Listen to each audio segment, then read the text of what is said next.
যাও তোমার শিরা নিয়ে এসো। একে শিরা দেবো দাও, কার দুজন হবে। আমি মৃত্যু চাই ভাই, আমি মৃত্যু চাই।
সাথে সাথে বুঝতে পেরেছি জল্লাদ এতে তোমার কোনো দোষ নেই।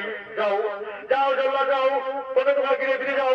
আর কোথায় কোথাও অহংকার করি অহংকার বসীভূত হয়ে আমার রাজ্যে প্রবেশ করে ব্রাহ্মণ ব্রাহ্মণদের যে মৃত্যুর চেতন আই দেখি তোমাদের কত শক্তি ধরে।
মহারাজ আপনি তো সত্যই ধার্মিক মহারাজ, তাহলে আপনি আজ আমায় ক্ষমা করে দিন না মহারাজ।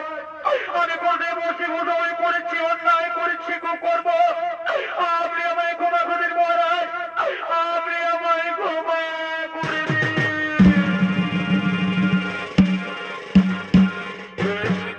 ওরে বলি আমি হলাম হস্তিনাথ রাজা পরীক্ষিত। আমার রাজ্যে বললেন কেউ খালি হাতে ফিরে যায় না, আর আমিও তোমায় খালি হাতে ফেরাবো না। শোনো বলি শোনো, তুমি যখন অহংকারে বসীভূত হয়ে করেছিলে কুকর্ম, আমি তখন তোমায় ক্ষমা করে দিলাম। কিন্তু যাও যাও করে যাও, তুমি আজ হতে না রাজ্য আমার রাজ্য থেকে চলে যাও, তুমি আজ হতে আমার রাজ্য থেকে অন্য কোন রাজ্যে চলে যাও। না মহারাজ, আমি কোথায় যাবো মহারাজ? আমার যে কোথাও যাবার জায়গা নেই মহারাজ। ওগো মহারাজ, আপনি আমার জায়গা দেখিয়ে দিন না মহারাজ, আপনি আমার জায়গা দেখিয়ে দিন না। সর্বপরি সর্বপরি শোনো, যেখানে নারী জোর, যেখানে নেতা হিংসা, যেখানে অনুষ্ঠান বর্তমান, তুমি সেখানে রবে মনোরোধ। এবার তুমি এসো বলি, এবার তুমি এসো। না না মহারাজ, এই তারিখানা স্থান না হবে বসন্তর মহারাজ। আপনি যেমন সত্য দান করতে চান মহারাজ, না হলে আপনি বলে কৃপা করে স্বর্ণালয় দান করো মহারাজ। আমি স্বর্ণালয়ে গিয়ে করবো নিজ বাসস্থান। আমি তাই তোমার স্বর্ণালয় করলাম দান। যা বলি আজ হতে তুমি স্বর্ণালয়ে গিয়ে করো বাসস্থান, আজ হতে তুমি স্বর্ণালয়ে গিয়ে করো নিজ বাসস্থান। আর কোথায় ব্রাহ্মণ, কোথায় ব্রাহ্মণী? চলো এবার আমরা হস্তিনার রাজমহলে ফিরে যাই, এবার আমরা হস্তিনার রাজমহলে ফিরে যাই।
নমস্কার, জোহার, দণ্ডবোধ, জয় শিব শম্ভু।